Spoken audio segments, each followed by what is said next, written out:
Hi, my name is Amy Wilcoxon. I'm here with the ACO Diabetes and Nutrition Program to talk to you about food labels and label reading. But there's a lot of different things you might look at on a label. And most packaged foods have labels. Things that don't have labels would be fruit, vegetables, things that come from the ground, unless they're in a bag, and bakery goods, things that are made in-house, don't have to have a food label. Otherwise, most packaged foods is required to have a label, and the label is protected by the FDA, so they're required to follow a format. You may notice that these labels look different, and that's because this is the old nutrition label and this is the new nutrition label. So I will talk to you in a little bit about the differences between these.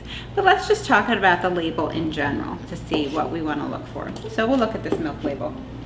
And this is the new label. You'll notice it's a little bit easier to read. So what do you want to look at on a label? To be honest, it depends on what your goals are. If you have high blood pressure, you're going to look at sodium. And that's probably going to be your main goal. So if I look at this milk, first I'm going to look at the serving size, which is 1 cup. And then I'm going to look at sodium. And the sodium is 105 milligrams.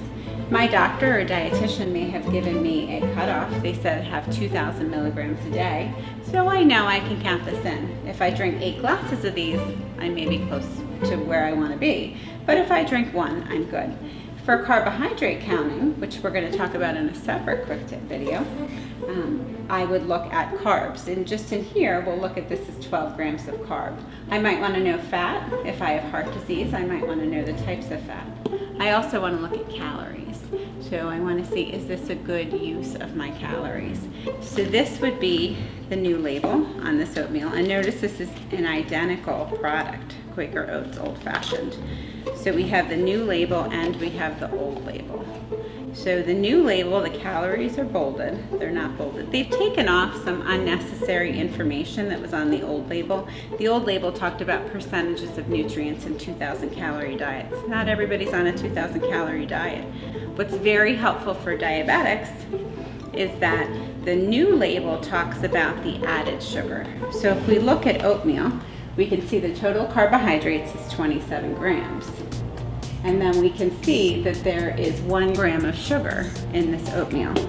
When I look at the new label, still 27 grams, still 1 gram of added sugar, but 0 grams of added sugar. So that tells me this 1 gram of sugar is naturally occurring in oatmeal. This isn't something like maple and brown sugar oatmeal or apple cinnamon oatmeal where there might be 10 grams of added sugar. So that's a helpful thing for diabetics. If there's something that you need more help with, you should certainly speak to your doctor or dietitian about if you're looking at sodium goals. But this tip today gives you a general idea about labels. And that's your quick tip for label reading. Enjoy your trip to the store.